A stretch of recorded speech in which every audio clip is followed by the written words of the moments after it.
Nakapag-create na ba kayo ng 6-digit PIN tapos medyo naguguluhan kayo tungkol sa update ng end-to-end encrypted chats? So walang problema guys kung halimbawa naguguluhan kayo at hindi nyo masyado maintindihan yung bagong update ni Messenger, pwede naman natin ibalik sa dati yung back to normal na pag-chat natin sa Messenger at walang mga end-to-end encrypted chats. So paano nga ba yun gawin? So ngayon guys, ituturo ko sa inyo kung paano i-turn off yung end-to-end encrypted chats sa ating Messenger para maging back to normal na siya at para hindi na tayo maguluhan at malito. So ang gagawin natin, pumunta lang tayo sa Messenger application.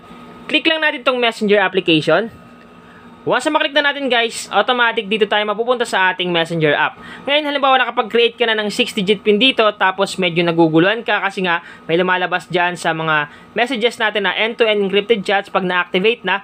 Ngayon ito turn up natin. So paano nga ba yung gawin? So una natin gagawin, kailangan natin i-click itong tatlong underline sa may bandang taas sa kaliwa. So, eto yun, i-click lang natin yan. Once na maklik mo na, i-click naman natin tong settings dito na logo sa may bandang taas sa kanan. I-click lang natin. Then, scroll up lang natin dito. Scroll up. Hanapin lang natin dito yung privacy and safety. So, eto yun, privacy and safety. I-click lang natin. Once na maklik na natin yung privacy and safety, sunod naman natin gagawin, isi-click natin tong end-to-end encrypted chats dito sa may baba ng security. So, i-click lang natin to. Once na maklik mo yan, sunod natin gagawin, dito na tayo sa may message storage. Click lang natin itong message storage. Pag naklik mo na yan, sunod natin gagawin, scroll up lang natin. Scroll up. Hanapin natin dito guys yung turn off secure storage. Okay? So once na makita nyo na yung turn off secure storage, ang gagawin nyo lang, click nyo lang yan.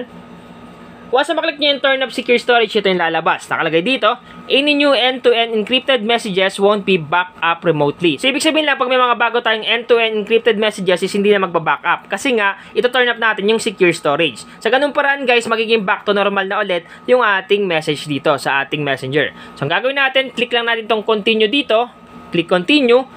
Once na maklik na natin yung continue, automatic guys, naka-turn up na yung secure storage. At automatic naka-turn up na rin ang ating end-to-end encrypted chat. So, back to normal na ulit yung ating Messenger. Ngayon, may kailangan pa tayo dito i-turn up, dito sa baba. So, itong low storage mode. Dito guys, sa low storage mode, nakalagay dito, when storage is low, only keep the last 90 days of messages.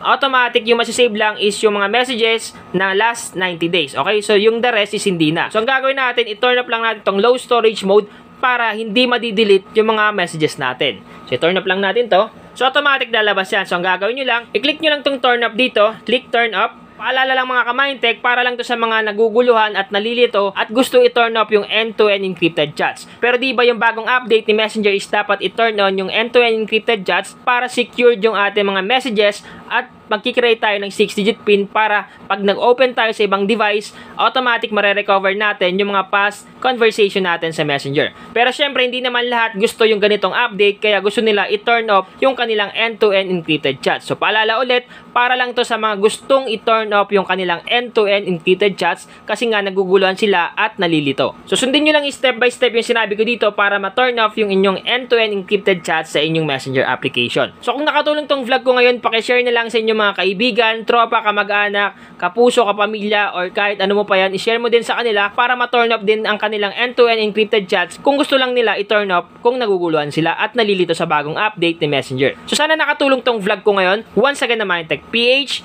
thank you and God bless all.